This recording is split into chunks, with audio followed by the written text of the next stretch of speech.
નમસ્કાર દર્શક મિત્રો, સ્વાગત છે આપનું આપણી આ યુટ્યુબ ચેનલ ન્યૂઝ વિથ ભાવેશમાં। તો કેન્દ્ર સરકાર દ્વારા રજૂ કરાયેલા બજેટ 2025માં EPS 19 પેન્શનરો માટે કોઈ રાહત કે કોઈ ખાસ પેકેજની જાહેરાત કરવામાં આવી ન હતી।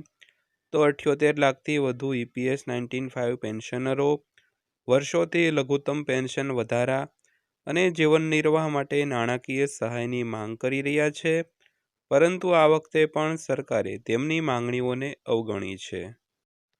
તો EPS 19 પેન્શનરોની મુખ્ય માંગણીઓ કઈ કઈ છે તેની વાત કરીએ તો સૌથી પહેલાં લઘુત્તમ પેન્શન વધારીને ₹7,500 કરવું જોઈએ। તો હાલમાં EPS 19 પેન્શનરોને ફક્ત 1,000થી 3,000 સુધીનું પેન્શન મળે છે, જે તેમના આજીવિકા માટે અત્યંત અપૂરતું છે મિત્રો।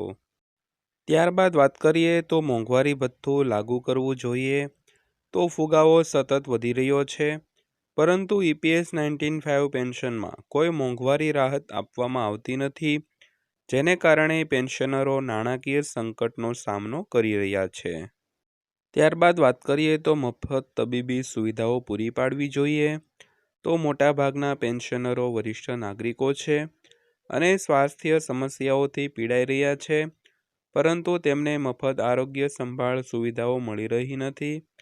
તો CGHS અથવા ESIC હેઠળ EPS 19 પેન્શનરોને મફત સારવાર સુવિધા પૂરી પાડવી જોઈએ મિત્રો। ત્યારબાદ વાત કરીએ તો જૂની પેન્શન યોજના જેવી સુરક્ષા હોવી જોઈએ। જેમ સરકારી કર્મચારીઓને OPS હેઠળ નિશ્ચિત અને માનનીય પેન્શન મળે છે, તેવી જ રીતે EPS 19 પેન્શનરો માટે પણ ગેરંટીકૃત પેન્શન યોજના લાગુ કરવી જોઈએ। ત્યારબાદ વાત કરીએ તો પેન્શનમાં સુધારો થવો જોઈએ।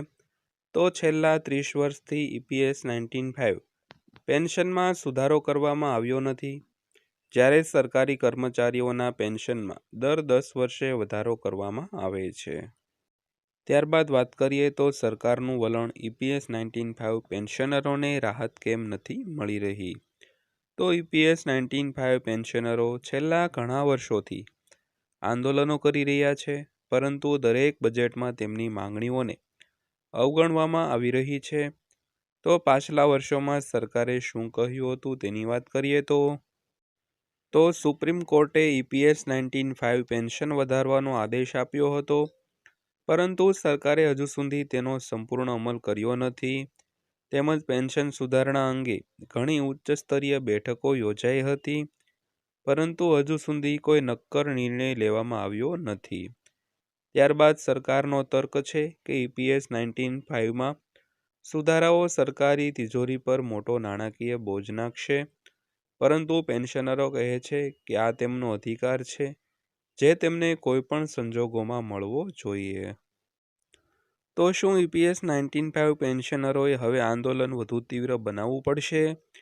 તો EPS 19 પેન્શનરોએ વારંવાર વડાપ્રધાન નરેન્દ્ર મોદી અને નાણામંત્રી નિર્મલા સીતારમણને તેમનું લઘુત્તમ પેન્શન વધારીને ₹7,500 કરવા અપીલ કરી હતી, પરંતુ બજેટ 2025માં આ અંગે કોઈ ચર્ચા થઈ ન હતી।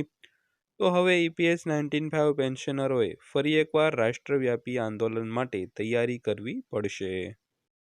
ત્યારબાદ અંતમાં વાત કરીએ તો EPS 19 પેન્શનરોને ન્યાય ક્યારે મળશે? તો આ બજેટ ફરી એકવાર 78 લાખ EPS 19 પેન્શનરો માટે નિરાશા લાવ્યું છે। તો સરકારે EPS 19 પેન્શનરોની માંગણીઓને ગંભીરતાથી લેવી જોઈએ અને શક્ય તેટલી વહેલી તકે પેન્શન રકમમાં વધારો અને અન્ય રાહત પેકેજોની જાહેરાત કરવી જોઈએ। જો EPS 19 પેન્શનરોની અવગણના ચાલુ રહેશે, તો તે તેમની સાથે બીજો મોટો અન્યાય હશે મિત્રો। તો મિત્રો, વિડીયો અંત સુધી જોવા બદલ આપનો દિલથી આભાર।